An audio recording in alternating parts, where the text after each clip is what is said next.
But yeah, I think we need to be on the forefront of these design trends and contractors and the timing and inspectors. That's what we really need to go spend your time with, especially in the beginning of 2018. If you're not an expert of reading an inspection report and offering some level of advice, stop what you're doing and become an expert in inspection reports. For you to be of real value, both to the buying side and to the selling side, let's spend a lot more time on that than we do working on running comps for something over there. I mean, I really think that's an inherent value that we need to be focusing on more so than ever. And I want you to tell your story. People want to do business. They're either choosing this abstract thing or they're choosing a very individualized story. They want to know what country you're from, or where you have a second home, or where your kids go to school, or where you go to church, or what organizations you belong to. People today who are choosing to use a realtor like ours want a personalized service. If they don't want a personalized service, they use the $500 broker over there. And we shouldn't market to those people. We should just concede that. I'm going to let it go. Y'all, this tie, I can get a blue tie at Walmart, or I can pay $195 for one at Penner. I choose to pay the $195 because I want to go to Penner. I want them to offer me a glass of wine. I want to talk to them about design trends. I want them to fix my plants when they have a hole in them over there. I want them to call me when they get something in new. I want to chit-chat with them about what's going on in real estate so they can convey that to their other clients at Penner. And that's why I pay $195 for a tie versus $9.95 for a blue tie. From a distance, they look exactly the same, guys. I know that. But there's a reason that I want to go pay this $195. Our industry is not cheap anymore. They're paying a lot of money. Calculate these commissions. Calculate what people are paying. You know, even at the $500,000, we think 3% times 70% and the insurance and the taxes, and so we're really making $5,000 in that transaction. They're paying $30,000. They want to know what they're getting for their $30,000. We can't think in half of that number. We can't think at 15%, and 70% of that's $10,000. So we see a $500,000 listing as $10,000, and they see it as $30,000. What are they getting for $30,000? And what are you doing if you're representing the seller side and you're getting your $15,000? What are you doing to earn your the $15,000 over here? Because they're paying that out. And they paid it because of something, of the contract they have with you. You're having to work this side of the $15,000 in order for you to get your 10 total over here. We need to start thinking about those a little more seriously. And the numbers get much bigger. Our average listing isn't $500,000 anymore. It's more than $500,000. So you start getting to the $1 million and you start going, oh my God, now we're up to $60,000. And then you get to $75,000 and $80,000 of commissions of these $1.2 and $1.3 million houses. And it's a lot of money when they're inundated with information of someone who will do it significantly cheaper than we will. And there are plenty of them out there. And they can save the $30,000 or $40,000 or $50,000. Why would they not do that? Why would they want to go and pay more for their tie? And there's a reason. There are good, valid, justifiable reasons. But we have to be able to defend those sort of reasons about what it is that we're doing for them. Protecting the people after the sale, I mean, is a valid argument to keep them out of a lawsuit. I mean, that's going to cost more than $30,000 or $40,000 or $50,000 because it's going to be disruptive of their lives for years to come. And the higher the number, the more apt you are to be into a lawsuit later. So I need us to rethink, and you need practice being able to go over the value of realtors today. I mean, if you're not getting good at this conversation, then you're going to get left behind. You're going to get passed over by an interno or a Redfin agent someday. You're not going to like it. And it's going to happen. Someone's going to choose someone because they're cheaper. They're going to do that from time to time. You just have to decide who you're going to play with. The loyalty thing will work. The resource and the friend thing will work. But you've got to be able to promote yourself along the way.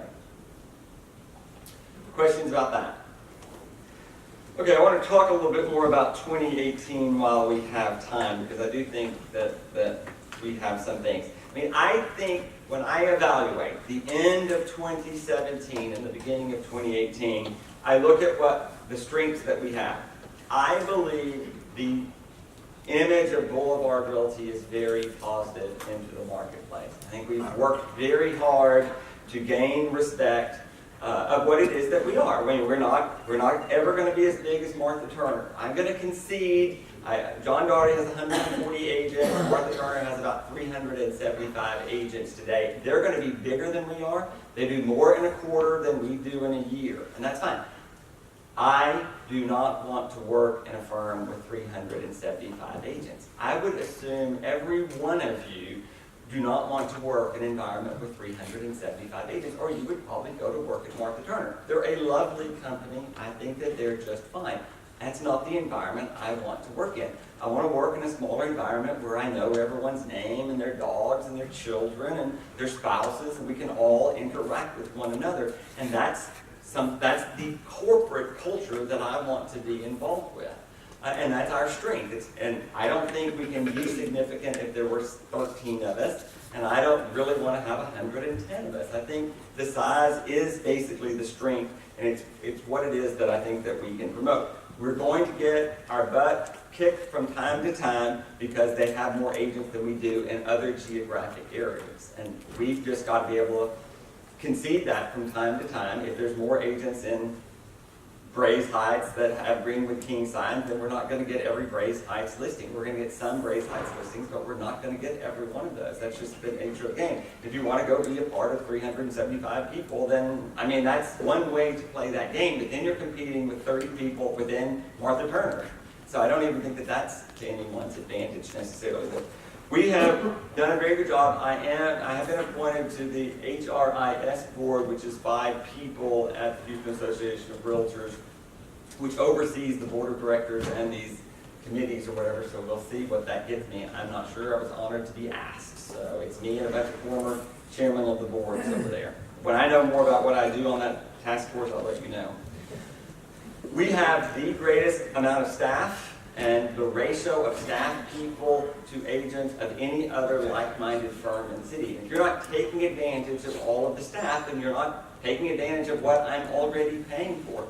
You should be talking to Maria on a regular basis if you have a listing or a buyer. You should be talking to Frank if you ever have an inspection going on. If you're writing an offer, you should be talking to Brandon. If you want a listing, you should be talking to Aaron or Thomas or Frank on a regular basis. I mean, here are people. Rhonda is here to help fill in the gap and offer you some suggestions of training. Mary Ann is very well abreast of what's going on throughout the region of some other classes that you could be taking through title companies or other things. So, I mean, take advantage of the staff that we have. They're very committed to your success. You got to take advantage of what it is that we have over there.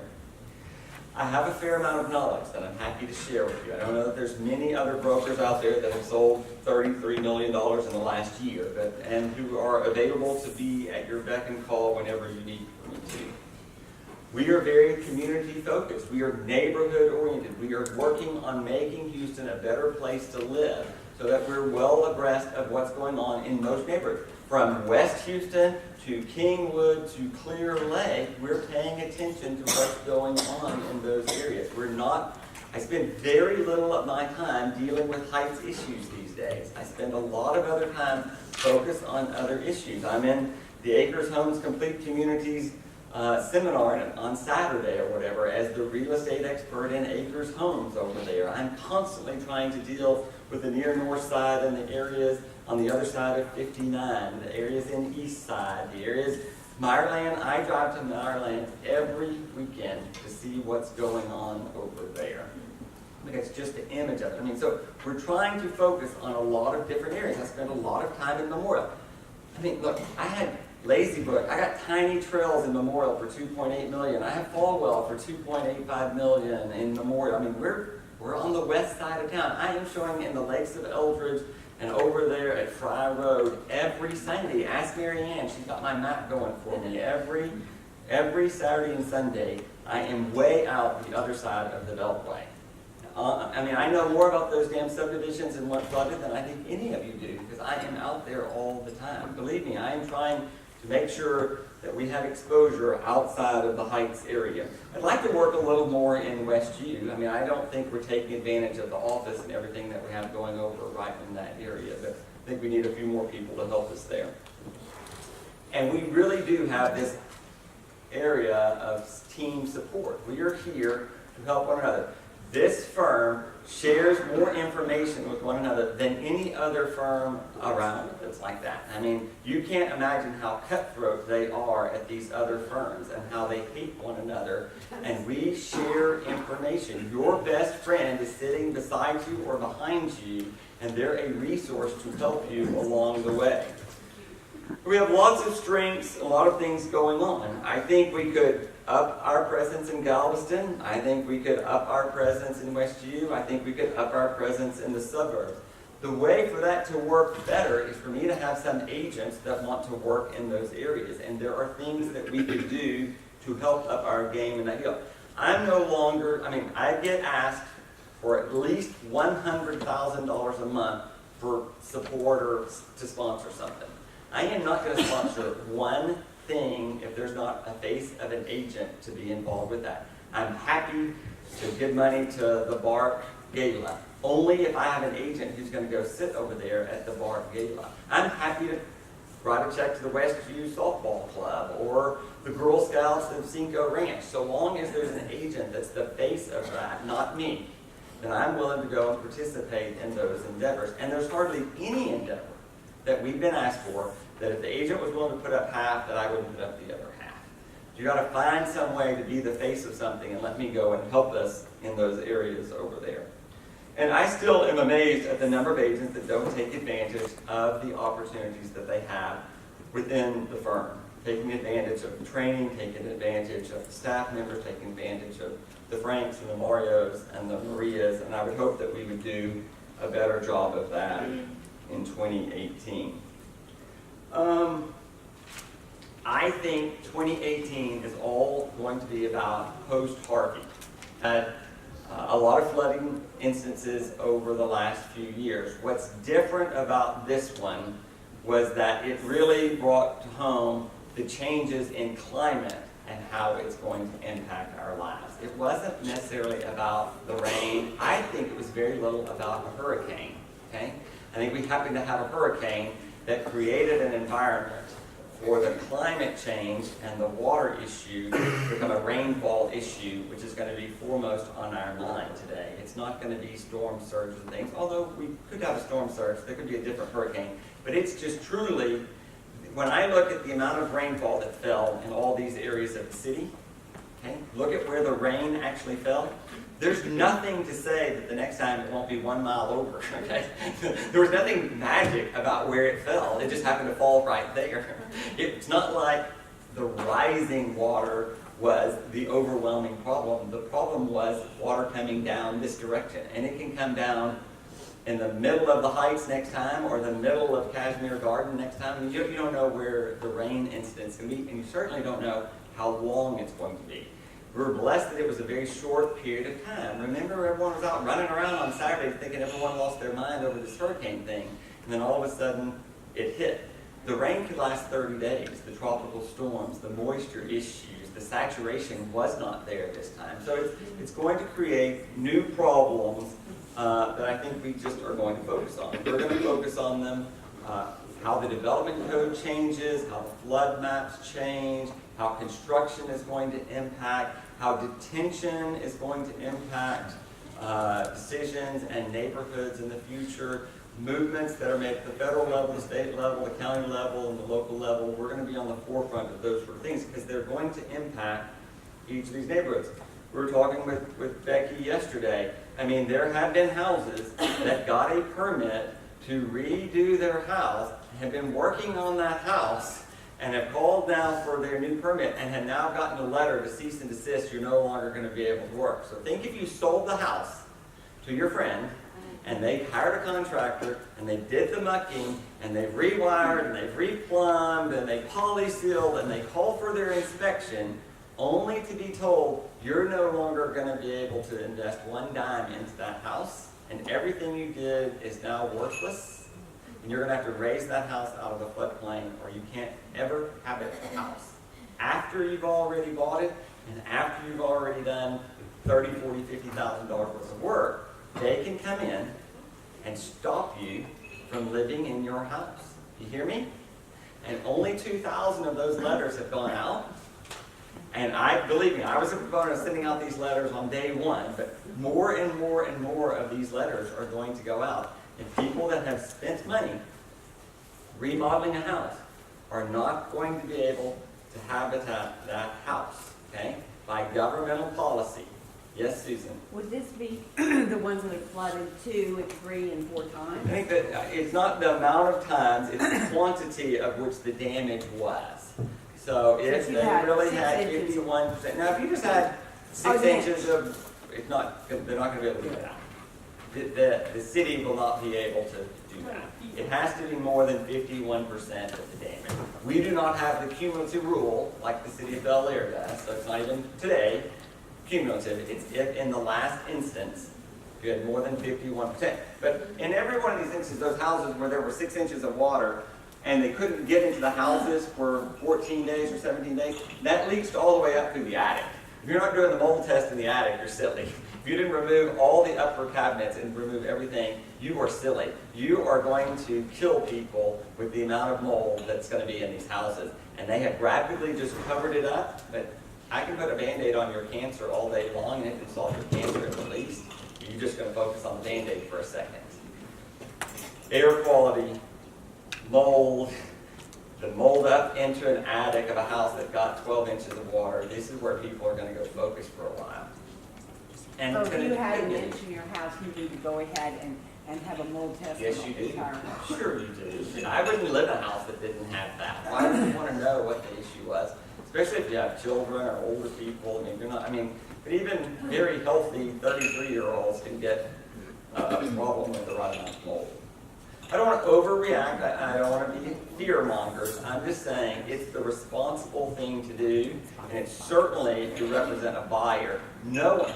We had this house, we just sold this house to Daryl Carter, $1.8 million, and 3 or 4 of those houses were in the multi-million-dollar range that had mold. They spent $50,000 to $100,000 on the mold remediation, and the mold came back 6 or 12 months later. Any of y'all want to buy those houses? No, right?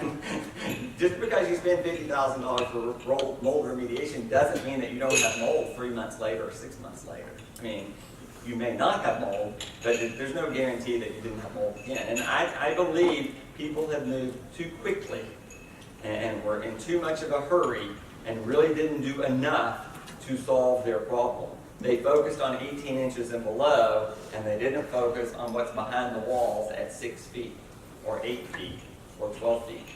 I think it's going to catch a lot of them. And I want to sell houses. I want to sell a lot of houses. Every house will sell. You can sell a house with mold. I just don't want to sell one and have the surprise that they have to move out and spend $100,000 to solve the problem.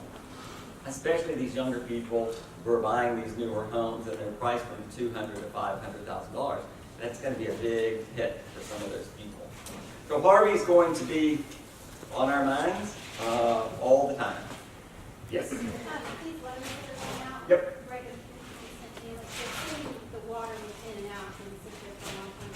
What's the gauge for that? It's over the electrical hour? Can you repeat No, that? it's going to be, if the damage itself as a result of the water was greater than 51% of the improvement value, of the true value of the improvement, forget the HCAD, that's one way to look at what an improvement value. The true improvement value, that is the gauge. Of just the house? Of just the house, forget the land. Like how much water generally is over that electrical outlet?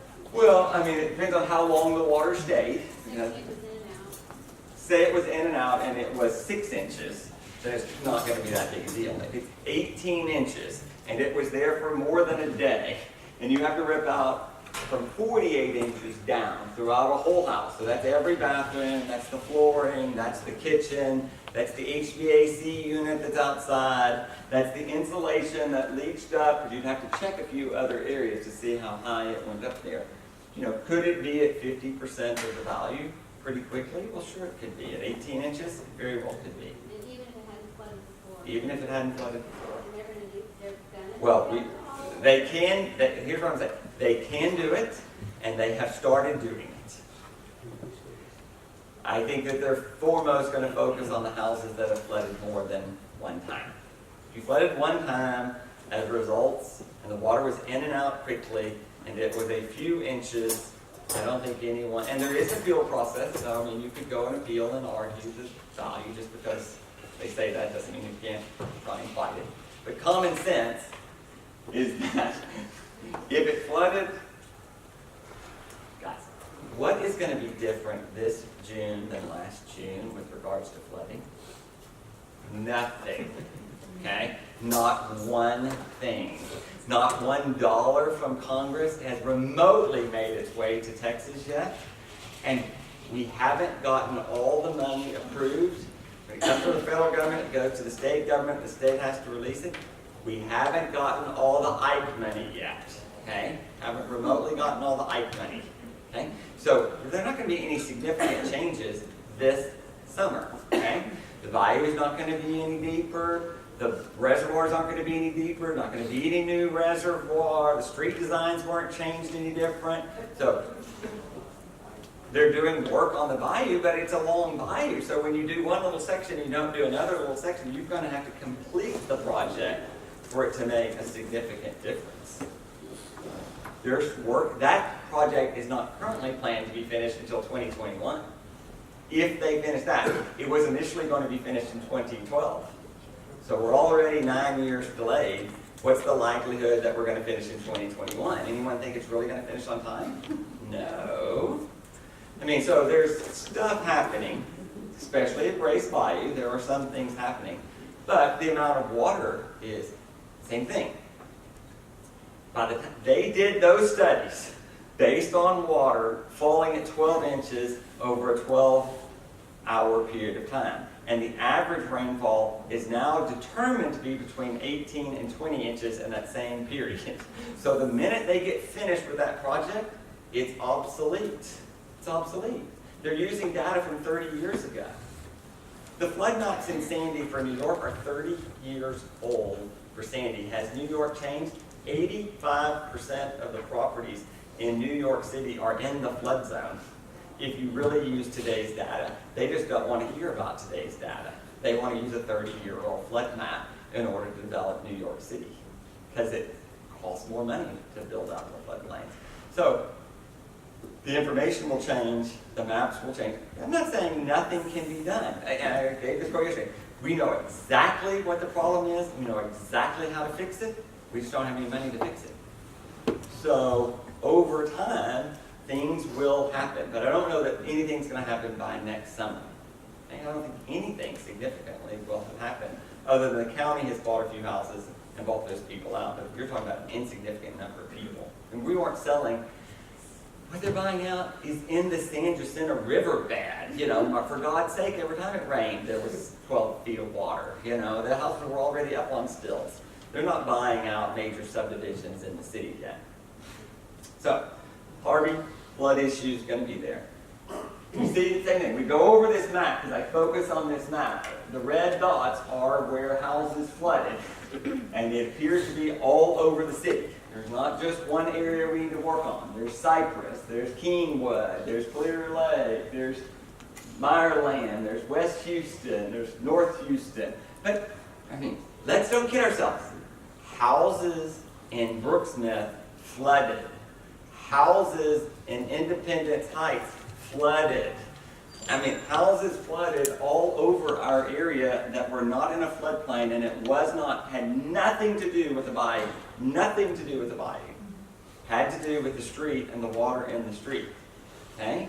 So if they can flood on Enid Street and Tabor Street and 34th Street, then they can flood other places, right? That just happened to be where the water fell in that particular moment. It could move right on over to Cottage Street, or it could be on Portland Street. The other day, I was at the hub, and you look, this was a rainstorm, December 1st, at 4th and Harvard. The water was at the steps of the house, of the corner of the house of 4th and Harvard. Okay? There's no flooding going on. That was just a rainfall event where the water gets over the curb and into the lot by at least 16, 18 inches of a small rainfall. We're not talking about 4 days of rainfall. We're talking about a day of rainfall. We need to be more concerned about how that's working. Okay, interest rates. Interest rates, we're going to continue to focus on a little bit. They are rising, but it hasn't been significant yet, but we just need to pay attention. We need to be aware it hurts the least among us the most. Remember, they can least afford the increase. The guy at $200,000, the guy or girl at $400,000, they're the ones more concerned about these numbers than the people in the $1 million range here. So this is kind of showing when you go from 3.75 to 4 at $400,000, the increase basically there was about $47 from 3.75 to 4, and to 4 1/4, the total was about $92 a month. Okay, that's the increase. We go from 4 1/4 to 4 1/2, which is probably likely to happen by the end of the year. You're talking about a payment that went up by about $140. Okay, we're going to continue. We have this chart on Back Agent. You can go right in there and plug in the numbers, and you can plug the difference between 3.75. Today, if someone asks you the interest rate, you need to tell the people 4. Okay. And I think it will soon be 4 1/4. That's what you need to be thinking about. Could rise as high as 4 1/2 by the end of the year. That's where we're headed there. Economy is too strong. Stock market's too strong. Not to go and deal with this. Okay? So interest rates will rise. It will impact the people at the lower price point the most. Focus on jobs. Every month we're going to be talking to you about jobs. We ended up with about 40,000 jobs probably this year. What did they tell me? They projected 29, but I think they're at 40. Yeah, so they were projecting about 40,000. These are the peak years of oil, 110, 112, 117,000. We're not going to be at those levels. I suspect, and it would be fine for our industry, to have about 40,000 jobs. What we really must focus on is the loss of jobs in West Houston from oil and gas companies who no longer want to relocate their people from Sweden or Denmark into a facility that they still can't get back into today. Okay, so can they bring 110 jobs from someplace else to West Houston with the image of Houston on the west side as being flood prone? Okay, that's going to be a problem. Are people really going to want to go downtown to work if they think downtown floods? Okay? I think we will add jobs. I think we added jobs last year. These jobs paid a hell of a lot of money. These jobs don't pay so much. Okay? These people buy $200 bottles of wine. These people buy $30 bottles of wine. These people buy $1.5 million houses. These people buy $745,000 houses. Okay? There's not as many $745,000 houses out there for them to choose from. They all want the $750,000 house zoned to Travis Elementary in Woodland Heights. They just don't exist that much. So, we will add jobs. I'm fairly confident that we'll add jobs. But we will monitor the job deal because I think it really impacts what's going on for the future. The biggest issue that we have has to do with supply and demand. Okay? And here is why we have a saving grace. Okay? If you studied permitting in the city of Houston of single-family houses, and we went back to 2004, we permitted about 45,000 houses in 2004 as we were gearing up, and it went down at the crash of 2005, and we still today are permitting about 28,000 houses for 2017. 2017, I want to say we're 4 or 30. About 30,000. All right, follow this number. We're still permitting then 66% of the houses that we did 14 years ago. Okay? But the number of houses that we're selling has never been higher, okay? So the amount of sales, the number of sales is higher, and we're restocking the pantry at a lower rate than what we're selling for, which continues to create an inventory problem, especially in new construction, okay? So we're selling more houses, and every month that we sell more houses, we're replenishing them with fewer and fewer houses, which creates an inventory imbalance, which has kept us at prices stable for 2016 and 2017. But at some point, we're going to look up here, and while people have been very negotiable in 2015 and 2016, it's soon going to shift to the seller's market over here. And the buyers who have been used to these levels of negotiations are not going to, and it's the same phenomenon. Everyone wants the top 10% of the houses. Everyone's going to focus on the 10%. No one wants to focus on the bottom 90% or whatever here. And get ready to pay a lot more for the top 10% of the houses. Okay? So it's going to be a seller's market. At some point, hard faces the problem. We faced it before. You cannot sell what you do not have. Okay? So at some point, the headline's going to be sales are down, and they're down because there are fewer houses to sell. If I have 30,000 houses to sell, I can sell 30,000. If I only have 20,000 to sell, I can't sell 30,000, right? So the headline at some point is not going to be positive, and it's not going to be that the market's weaker. It's going to be that there's not enough houses to replenish the stock. People are not going to be as mobile. They're not selling as frequently as they used to either. They're willing to live in a smaller house for a longer period of time than they did in the optimistic years of 4, 5, 6, 11, 12, 13, 14. They're willing to live in less. They're spending more time outside. They're walking more outside their neighborhood, right? So they're spending less time in their houses. They're staying in them longer. Yes, Drew? So, why are permits so low? Is that because people are applying to build new houses? That's correct, yeah. Okay, so it's not that the permitting department just can't handle. Permitting department, let's be clear, permitting department's never been better. We are kicking out those permits at a faster rate than we ever have. The amount of time in permitting is 50% of what it was 2 years ago. Now, there are fewer people applying for a permit, so you ought to be able to kick them out quicker when there's fewer people applying. I mean, so we look at both. It's a matter of we need more people building. That's right. Yeah, there are fewer people speculating in the housing market. There are fewer doctors, lawyers, and insurance agents that are builders today than there were 5 years ago. There are still builders, but the average builder wants to build custom homes and probably has enough business in the custom home building business that he doesn't need to be in the spec business. So we have fewer spec houses. Plenty of what demand you have is in the custom world.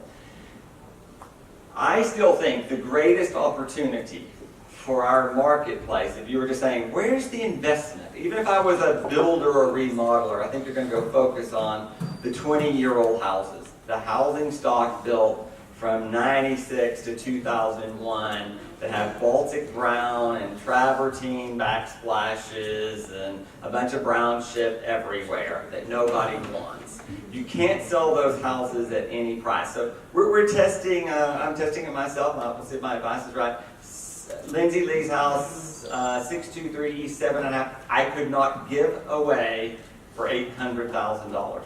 Perfectly nice, 4-bedroom, 3-bath house on an oversized lot, zoned to Harvard Elementary with a swimming pool, near Mosby Circle. Great, except bright orange cabinets, black tile fireplace, countertops this high, bunch of glass blocks all in the master bathroom, slate shit everywhere, brass, stained glass threw up all over this damn thing, like we're trying to be some vintage Victorian from 1997.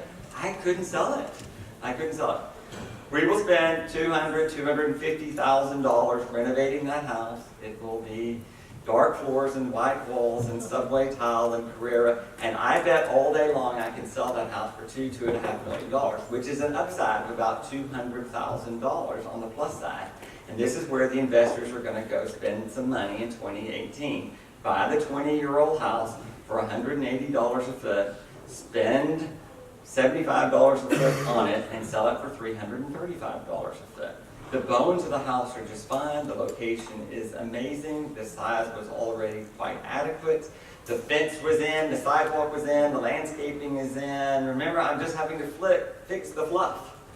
And I think that that's where the opportunity is. And you know, you can run the numbers anywhere. Maybe they're the house, the 50-year-old house that was redone in 1997 in Grays Heights, and you go in and you can fix those houses also. But I think we're going to see more remodeling kick in of houses that were high and dry, had no flooding issues. Those are the opportunities for investors, I think, to go in. Otherwise, I still think it's next to impossible to sell those houses. I think we will still see what happened. There was a fair amount of houses that went into the rental pool, A, as a result of the downturn of the economy, and B, somewhat that were absorbed by the flooding, all come on the market at some point also in late spring and the summer or whatever. And so that's a part of the housing stock. If I was a realtor who needed something to do and wanted more business, I'd go focus on those 6-month leases that went into effect September 1. I'd focus on the houses that were leased, 6 months ago that are going to come up in May and June and July. Send those owners a little letter, tell them something about the state of the market. I think you have a fighting chance of selling those where they couldn't sell them for X in 2016. I think they can sell them for more in 2018. So there's some amount of opportunity there. These building codes are going to change. They are going to change, okay? Which is going to mean your remodeled house, if you have a slab house and you go do an addition, you're going to get the chance to do it 18 inches or 2 feet up above the other floodplain. The new construction is going to be higher throughout the city of Houston. It's just a function of when is that going to kick in, but it is going to kick in. The flood maps will be redone. Some areas will get out of the floodplain. A lot more areas are going to get into the floodplain. And I'd certainly focus on the 500-year floodplain a whole lot more than I focused on just the 100-year floodplain. Because the building codes are going to be determined by the 500-year floodplain, like they are in the county already. Focus on that one more than ever. Flood insurance is going up. Same thing. We'll see what the talk is. And the basic concept is, if you're a realtor and you're not telling your client to buy flood insurance, you're giving very bad advice. I'll be curious how many realtors get sued in 2018 for not recommending flood insurance and then people flooding subsequently. If you're not in the floodplain and it's $417, it's a damn good investment because your garage is likely to flood. Okay? If it's $3,000 and $4,000 and $5,000, your finance are going to be forced to have it anyway, so I'm not really talking about that. It's the people who flooded that did not have flood insurance, that should have had flood insurance, that's going to cost us the significant billions of dollars. They weren't the people that had flood insurance. If more people contribute into the flood insurance, then it's going to get cheaper for everyone. So the basic premise is, in the city of Houston, everyone should have flood insurance. And you really almost have to justify why you wouldn't have flood insurance. Affordable housing. I mean, we mentioned it before. We're going to have to look to new areas, and we're going to have some vision, and we're going to have these lenders that are willing to loan us $30,000 or $40,000 for some of these cosmetic changes. We're going to need to focus. We'll be bringing in some of these lenders. Can't do a major remodel. I'm not talking about major things, but literally, when I moved to 515 Heights Boulevard, you rip out the purple carpet, you paint the pink walls, you change the formica to some remnant piece of granite. It's not that expensive. You go put in central air and heat and re-roof. You can do all that sort of thing for $15,000 or $20,000. We're going to have to do some of those little fluff-up houses or whatever so that the 28, the teacher, the young doctor, the policeman, they have some place to live. We're going to have to live in other areas. We will get more dense, so the battles are going to be over density and higher density in neighborhoods. And if you live in a great neighborhood, you're going to get an Ashby high-rise next to your nice neighborhood. That's where they're going to go, folks. They're not going to go in the middle of River Oaks. They're going to go on the fringe of River Oaks. They're going to go to the fringe of Westview. They're going to go to the fringe of Grays Heights. They're going to go to the fringe of the Heights. They're going to go to the fringe of Garden Oaks. That's where they're going to be. I mean, you're going to get mixed-use retail of something above it where they either rent or they own or they do some combination of both. The city is not going to be able to just go this way anymore. It's going to go this way. we're going to do a couple of things. We're going to do more tours. We're going to do a Galveston tour, and I'm going to go do that new construction tour again where we rent the bus and we go look at different foundations. We look at houses that are framed up. We study insulation. We're going to do one of those sort of things. We're going to go do a tour of all of the available high-rises. We're going to get to see the Sudol people in action. But we need to know what's going on with those buildings. So we're going to do a little day-long tour of anyone that has a vacancy. We will tie in some of the older units like 5,000 Montrose or Park 5 or some of those, and then we'll tie in some of the new ones over there. But more and more of our clients, we're in the single-family residential business, but more and more of our clients are going to demand the more flooding there is, the way it is, the lifestyles that people are going to have, they're going to go. How many of your friends are moving to high-rises? I mean, a lot of 55, 60-year-olds, sell the big house and they move to the high-rise. It could be the Mithoffs that got water over to their house over there, or it could be, Bobby Now from Silver Eagle. Those sort of people, when they divorce, a lot of them just go to the high-rises. They go to second homes. But we need to know more about these high-rises, so we're going to try and tour them more. Okay, that's the basic state of the market.